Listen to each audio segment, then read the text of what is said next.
Assalamualaikum warahmatullahi wabarakatuh. Ridwallahi ta'ala wa bisyafaati Rasulillah sallallahu alaihi wasallam alihi wa ashabihi wa azwajihi wa auladihi wa dzurriyyatihi wa ahli baiti ajma'in. Thumma ila jami'i abaina wa ummahatina wa ajdadina wa jaddatina wa ikhwanina wa akhwatina wa jami'i ustadzina wa asatidu ustadzina wa jami' masyaikhina wa masyaikhi masyaikhina wa jami' allahu haqqun alaina wa kafatil muslimina wal muslimat wal mu'minina wal mu'minat al ahya'i minhum alamat wa nakhussu khassa mu'allifu kitab irsyadul ibad Syekh Zainuddin bin Abdul Aziz bin Zainuddin Al-Malibari wa Syekhina Romo Kiai Haji Abbas bin Hasan Tukung wa Syekhina Romo Kiai Haji Muhtar Syafat wa alihim ashabihim azwajihim auladihim wa dzurriyyatihim wa ahli baitihim wa jami'i talamidihim syai'ul lillahi lahumul fatihah. A'udzu billahi minasyaitonir rajim. Bismillahirrahmanirrahim. Alhamdulillahirabbil alamin arrahmanir rahim maliki yaumiddin. Iyyaka na'budu wa iyyaka nasta'in ihdinas siratal mustaqim siratal ladzina an'amta 'alaihim ghairil maghdubi 'alaihim waladdallin amin. Bismillahirrahmanirrahim. Qala muallifu rahimahullahu ta'ala wa nafa'ana bihi wa bi ulumihi wa amaddana bi asrarihi amin ya rabbal alamin. Untuk pertemuan pengajian kitab Irsyadul Ibad yang kedua, kemarin kita sudah bahas kaitannya dengan firman Allah bahwa untuk meningkatkan keimanan kita, Ki Musannaf menggambarkan kejadian manusia.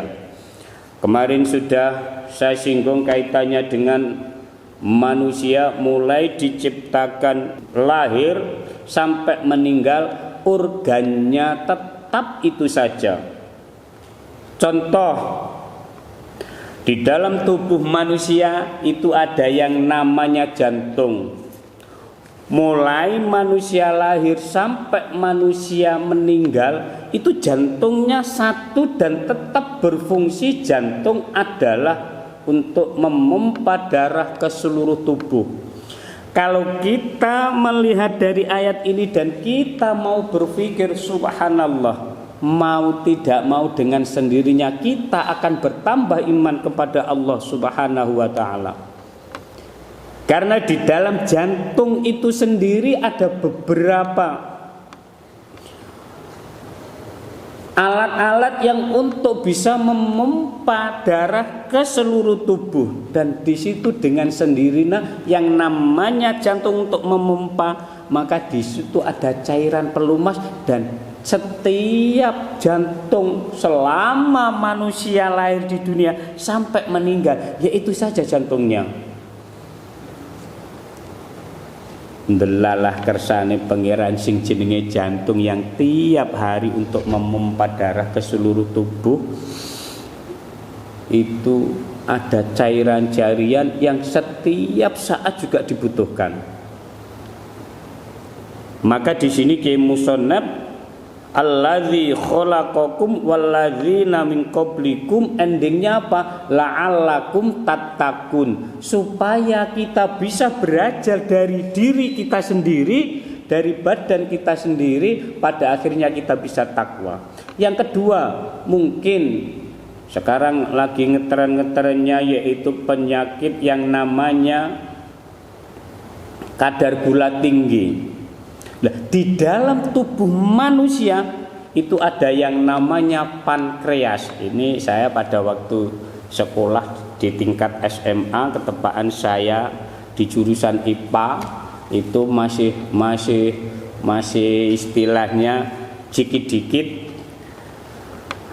Fungsi dari pankreas diantaranya adalah satu, karena di sana ada cairan yang gunanya adalah untuk menstabilkan kadar gula.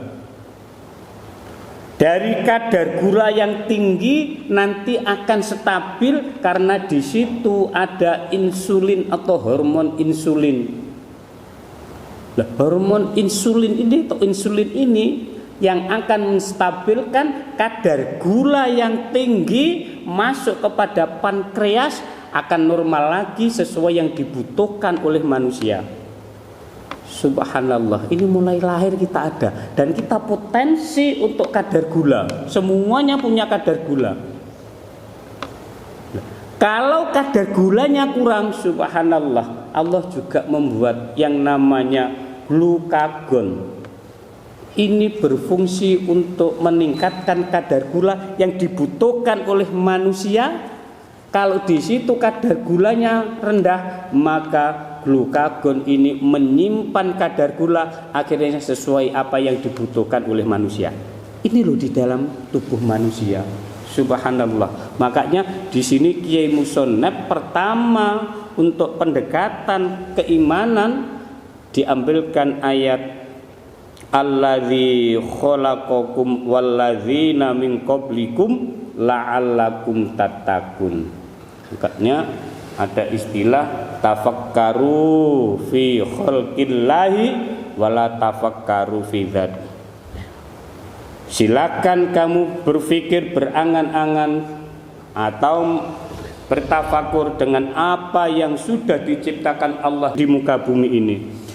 Lak wis kula kalih panjenengan pikir-pikir kalih makhluke Allah niki mau tidak mau akan bertambah mengerti haibahnya Allah, kekuasaannya Allah, keagungannya Allah, dan kekodratannya Allah.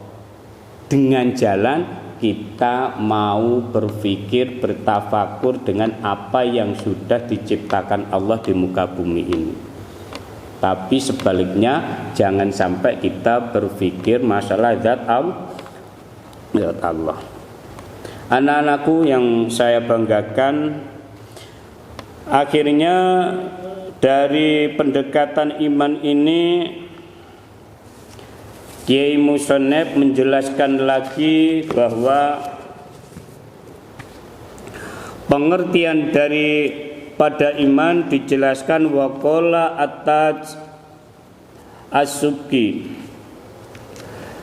al-Islamu utawi Islam iku a'malul jawarih, piro-piro amal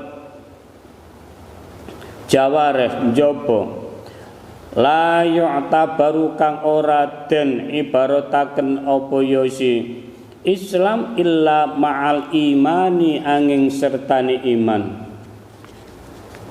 Wal imanu taikang aran iman iku tasdiqul qalbi oleh beneraken ono ati, wala ta'tabiru lan ora den alap ibarat apa ya si iman illa ma'at talafuti angin sertane nglafataken bisyahadataini kelawan syahadat loro. Wa qala lan ngendika sapa An-Nawawi, Syekh Nawawi fi Syarhil Muslim ing dalem sarai kitab Muslim,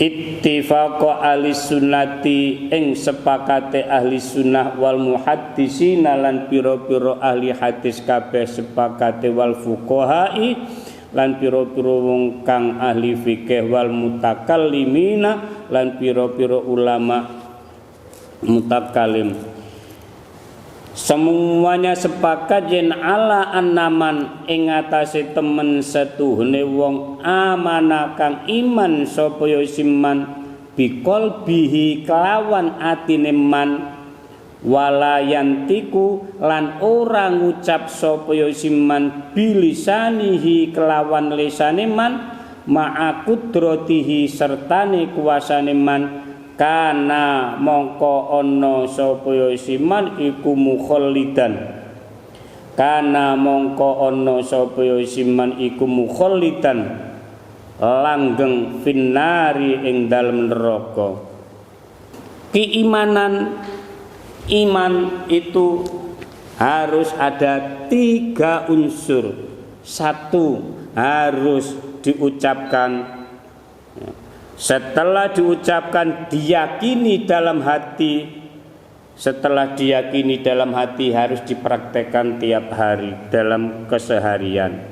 Kalau cuma sekedar dalam hati angen-angen percaya tapi watalafutu tidak dilafatkan, ngendikane sedanten para fuqaha, walam yantik bilisanihi ma'a qudratihi kana mukhallidan finnar, maka tetap yang namanya percaya cuma dalam hati tetapi tidak diucapkan dengan lisan, ngendikane Syekh Nawawi, tetap mukhallidan finnar. Mudah-mudahan dari pertemuan ini nanti kita lanjutkan kaitannya dengan iman, dan mungkin dari sekelumit ini kita lanjutkan pertemuan yang akan datang. Mudah-mudahan kita tetap bisa menjaga dari keimanan, karena iman nanti akan dibahas, iman itu bisa bertambah dan iman itu bisa berkurang.